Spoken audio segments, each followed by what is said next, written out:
In this episode, I'll be giving my review and reaction to the brand new 2025 movie, One Battle After Another. Is the hype worth it? Is it truly a great movie like you're seeing on every single TikTok and a lot of very weird ads? Let's dive right into One Battle After Another. Do something, man. People are questioning you. Shut up. Shut up. Okay, yep, do that. Sure, guys. I'm stupid and dumb, just an idiot. Get your shit together, son. Fuck it. I loved it. Welcome to the DubCast.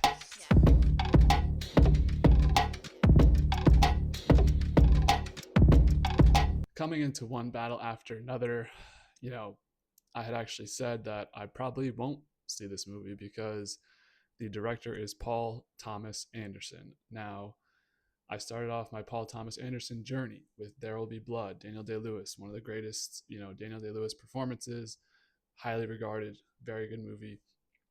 High sevens for me. Probably need to rewatch and give it a higher score because I feel like some of these movies I do go screen entry mode. Not in the theater though, but I didn't watch There Will Be Blood in the theater. Would have been probably everything in the theater boost up the score, which is why we'll get to it later. However, after watching There Will Be Blood, I watched Boogie Nights. Now, Boogie Nights I watched Heart 8, which was awful. And luckily, past There Will Be Blood, all of these movies I've reviewed on the channel. So we've actually done a review for Boogie Nights, Heart 8, and Magnolia, which I'll get to. So Heart 8, I thought was a pretty disappointing movie considering you have Samuel L. Jackson. I don't know, felt pretty flat. Didn't really do much for me. Boogie Nights was the next one, was a step up. I thought it was a decent movie, interesting story. The porn industry, okay. It was fine. I gave that a 6.9.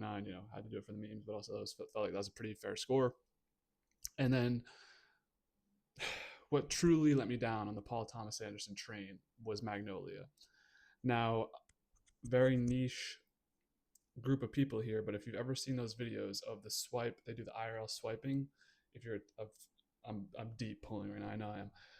Las Pollos TV and his dad, they watch the swiping videos. I used to watch those all the time. Well, I still watch them. They just haven't done one in a while. But I used to get baked, watch those. The people swiping each other in real life. They swipe, they match, they have like a 5-minute date. This kid says he's a movie buff in the date. And he says Magnolia is one of the best 3 movies of all time. He also said Lost in Translation, and he also said Gummo, which I've never heard of Gummo. But I did add it to the watch list. So maybe you'll see reviews for those movies coming out soon from this channel. But yeah, Magnolia was fucking terrible. It was a big waste of time. Super long run time. Tom Cruise was fine, but the rest of the movie I thought was awful. And I had a couple other friends who watched it and they said the same thing. Like, no one was really high in this movie. So seeing the trailers for One Battle After Another, tying it all back, I'm like, dude, this is not going to be a good movie. I can just see, like, through the trailer, I can see that this is not going to be a good movie because of what I've seen in the past from Paul Thomas Anderson, especially with the most recent watches. There Will Be Blood was on that top tier, not well, kind of top tier, and then it kind of just, did a little parabola. So I had low expectations, but a lot of my friends were excited to see this movie. I personally wanted to go see Long Walk. I would have seen, him has been getting review bombs, so maybe not him, but like, I don't know. I took a chance because, first of all, when all your friends want to do something, you go because you're a good friend.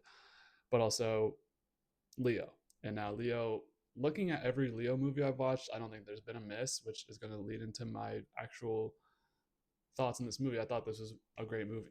And,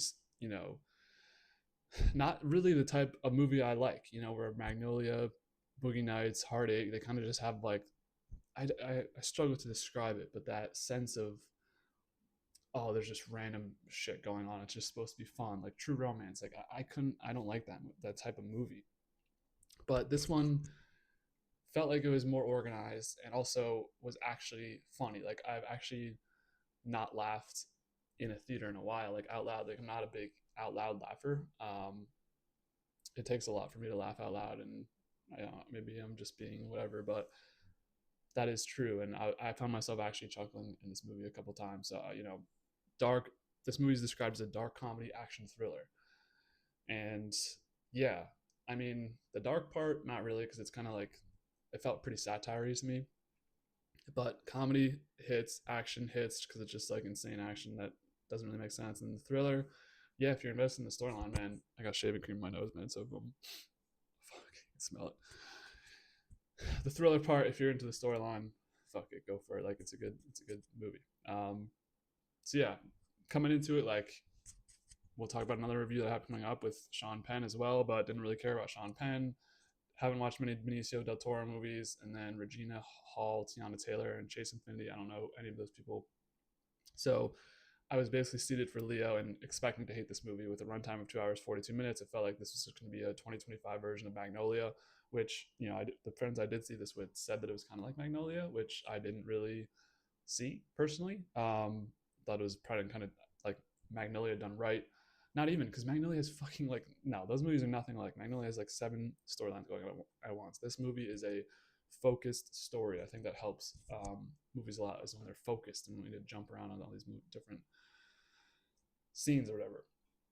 So getting into the actual meat and bones of the movie. So right off the bat, the beginning is probably the weakest part because it just felt like very odd. Like once you get to know the characters, it gets a lot better.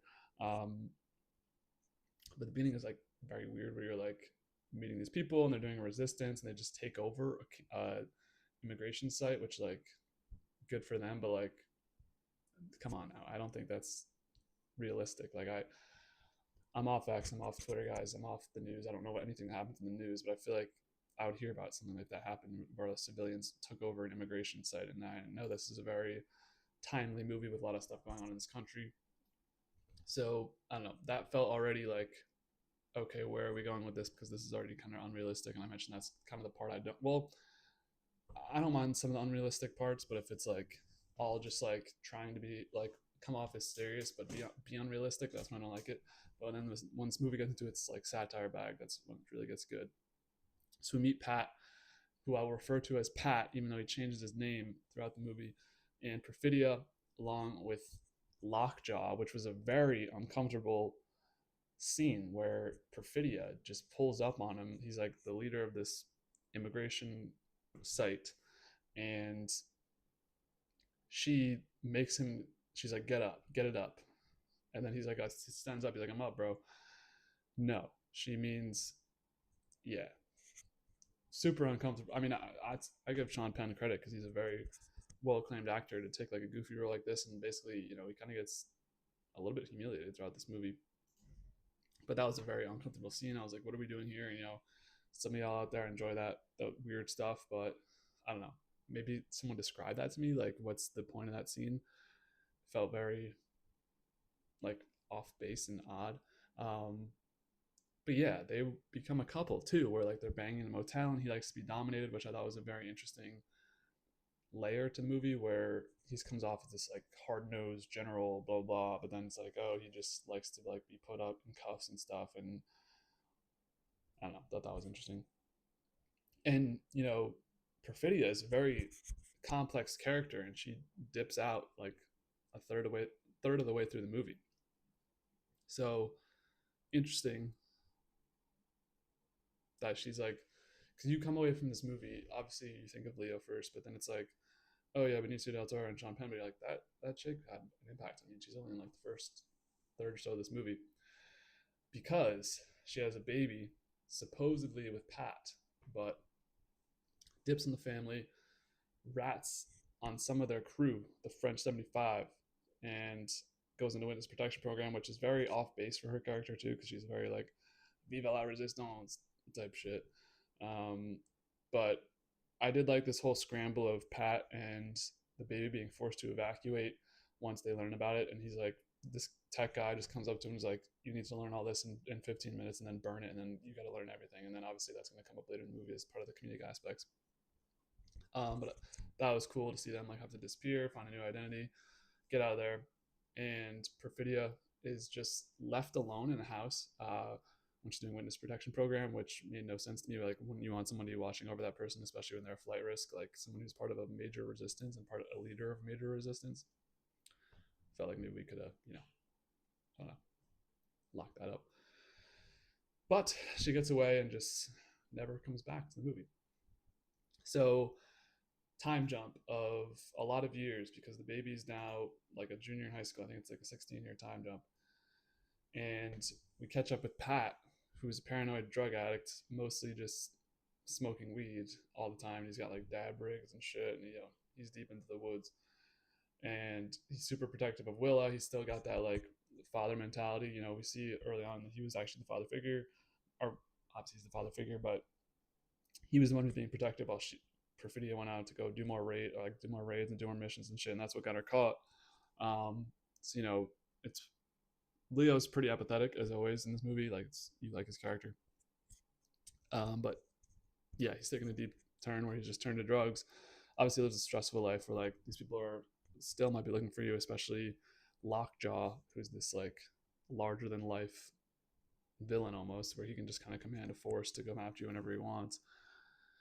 So he lives out his days just smoking weed, and then I think I've smoked weed in my life before too, and that paranoia can get to you, man. So I think that definitely contributed to his sense of paranoia. So yeah, we meet Willa. The scene with her going to the school dance is funny, where she's like, Leo just grills the guy who's trying to take her. You know, there is, I don't know. I lost the train of thought.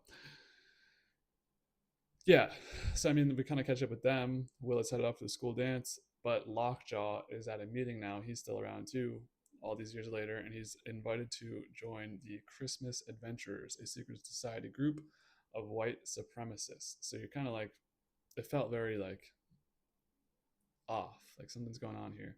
Um, and in order to join, he's got to cross his T's and dot his I's, and make sure that there's no proof ever of Willa because they're white supremacists. How could you ever have sex with a black woman and make a black baby? And so he's got to hunt her down, which instantly they already have a chopper. I got a chopper in the car, man. Like, fuck. They come after Pat and her. Pat's just dead on arrival if they ever see Pat.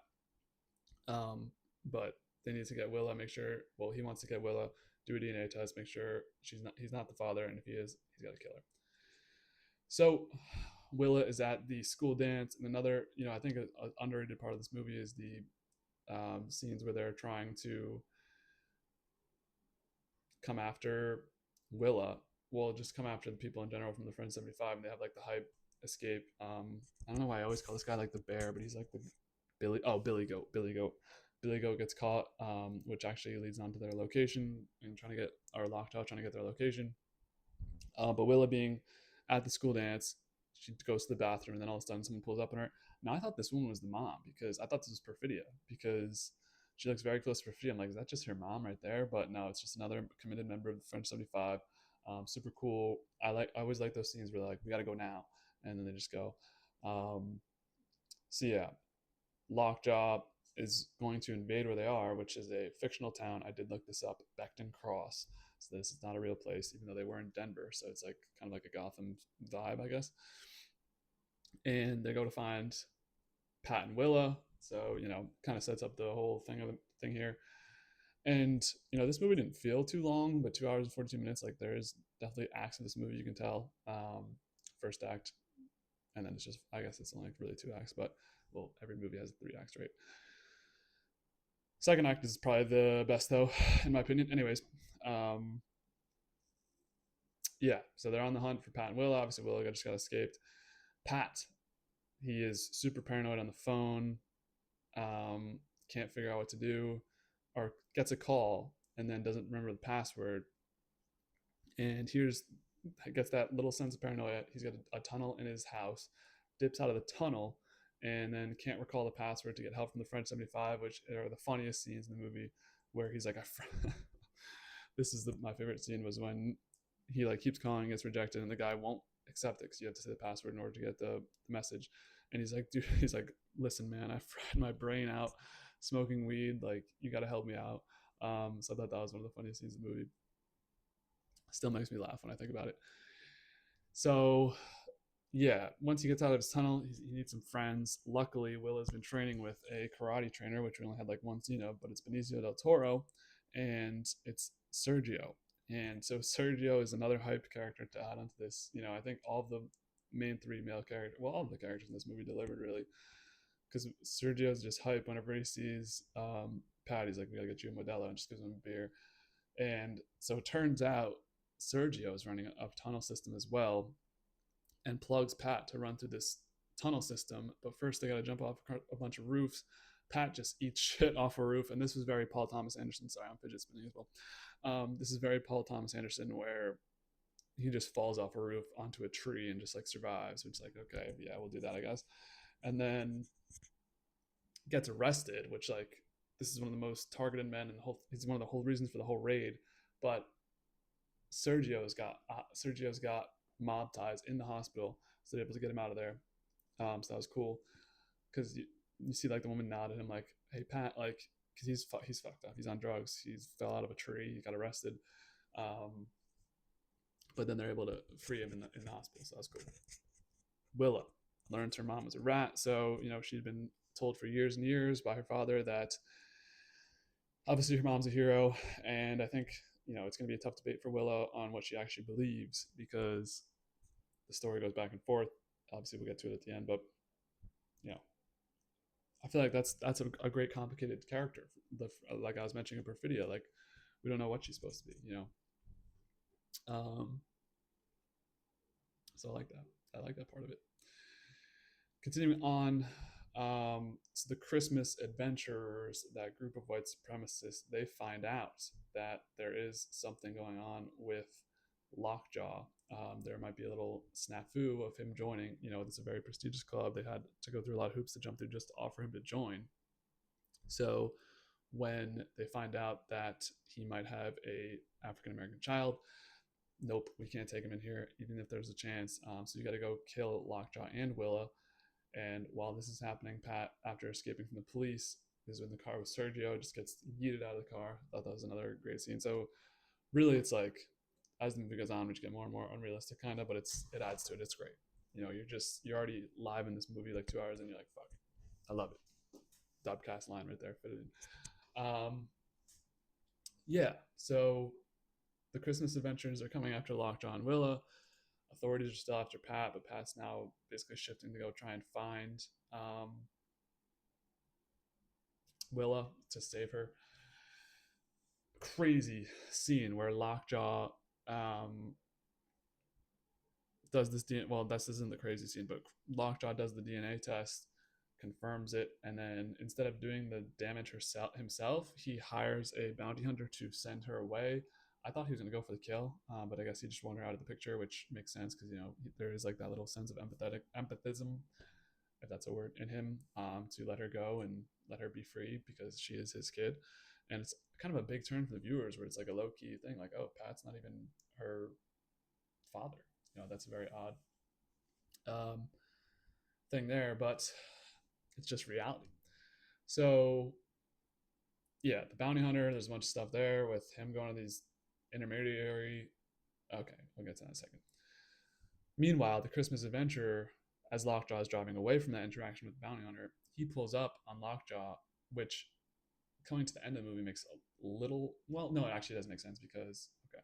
So he pulls up onto Lockjaw, car by car, side by side in these barren Arizonian or seemingly like Western deserts. Don't know where specifically this movie is supposed to take place, fictional town. Which, these are my least favorite scenes in the movie. Friends were glazing these movies, glazing these scenes for some reason of the hills. It's just like 10 minutes of like, they're just driving up the hills, and I'm sure you guys will all say it's a masterpiece. Thought that was the most boring part of the movie. Anyways, white adventure guy catches up to Lockjaw, pulls up next to him, boom, shotguns him, crashes, which was like, you're loving it at this point. You're like, this is a great Paul Thomas Anderson movie where like shit's getting crazy, but it's fun. It's fun, crazy shit. Lockjaw, smash, car upside down. So it's like he's out of the picture for sure. Christmas adventure now needs to go find Willa, who has been freed by the bounty hunter at the intermediary group, and she gets into a chase down scene with the Christmas adventure and Pat pursuing both. So you have Will in the front, Christmas adventure in the middle, Pat in the back. So it's like wah, wah, wah, blah blah blah. Hills and but finally Willa gets to one, stops where you can't see over the edge. She's on the side of the road, and she goes, asks the man the code because he gets out of the car, sees her car, smashes into her car. He's He's like, hey, I'm here to help you. And she's like, what's the code? Doesn't know it. Bang, bang. You know, you got to know the code or you're dead. So this is a great moment there where Christmas Adventure gets justice and seemingly Lockjaw is dead. Pat's reunited with Willa. Everything's been done. Um, but no, Lockjaw gets up off the one of the hills and you just see him. His face is smashed. He just got shotgun. He's just walking. He's doing his walk, like this crazy walk. Um, maybe I should have done a walk, maybe. But he's just like this still loud and proud walk. Like he's going to make it out of here. And we pick up with him a couple years in the future. He's gotten that meeting with the Christmas Adventures. He's got the skytop suite, but you know something ain't gonna work out here. Where he finally gets his own office. You know, you kind of notice the guy shuts the door on him, and then the gas starts pouring in. He just dies like that, fitting, and then thrown right into the incinerator, which was a little bit tough to watch, to be honest. You know, Lockjaw's a scumbag, but like I don't like watching people be burned kind of alive. I don't know if he was knocked out or just dead already. Probably dead already. But yeah, fitting into his story. And then finally, Willa reads a letter from her mother. And it's a very nice. I think I was almost crying reading the letter. Like the letter was hype. I was almost actually genuinely crying, which is crazy because I don't really. Well, I do cry. You know, if you watch my Rival review, I actually sobbed after that movie. But it's rare to make me cry. And I don't know if I was actually gonna cry. I think I was crying watching something else. Okay, no, that wasn't. I don't think I was actually gonna cry watching this, but it was very well done. Where like it reels you back into serious parts. There is like an underlying theme here. And Willa's going to go to Oakland to fight the resistance, but Pat doesn't care anymore because Lockjaw is dead. No one wants them dead. So Willa's going to become just like her mother. They might meet the mother again in the future sometime. I thought this was a beautiful film. I give it an 8.4. I thought this was a great movie. You know, one of the best movies. We'll see where it stacks up against the rest of the movies on the list. But I thought this was a great movie to see, a great experience. Like, you know, I did take a little Eddie beforehand, so maybe that impacted my score. But I thought this was an overall a really great time. So I was really actually pretty glad to see this movie. This is the 10th movie I've seen in theaters, and it's definitely in the pantheon. It's definitely in the Mount Rushmore of the movies this year. Would recommend it to everyone. Leo puts in a classic performance. Like I think Leo at this point is just taking good movies. Like I know a lot of y'all hated on Killers, or not y'all, but like some people I know hated on Killers of Flower Moon. That was a good movie. Trying to think what else he's done recently. I mean, you know the classics. Something this is worth the watch. And you know, I was very bearish on this movie heading into it. I come out of it very bullish and recommend everyone to go check this out. The hype is real. This is Sinners level. Like you gotta see this movie in theaters. It's a really good one. Premiere night, had to pay the extra $4 for premiere night. It was a good movie though.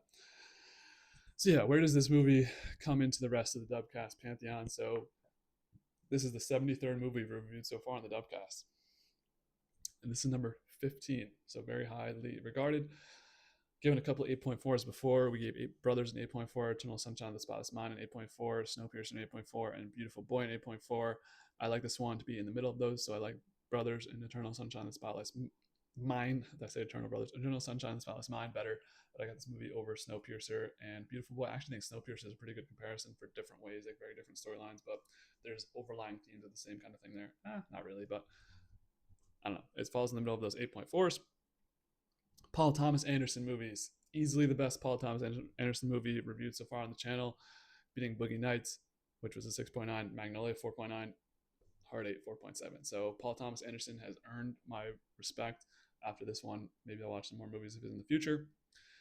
The only Leonardo DiCaprio movie reviewed so far on the channel is Django Unchained, which I gave a 9.2. So this unfortunately falls behind that, but two very strong performances from Leo so far. And then with Benicio del Toro, this is the highest Benicio del Toro movie, beating Snatch, which was 7.5. So that wraps up one battle after another. Curious to hear your thoughts. If you saw it in theaters, what do you think? If you're not, you probably got spoiled on this review. I'm sorry. I'm going to put spoiler tags.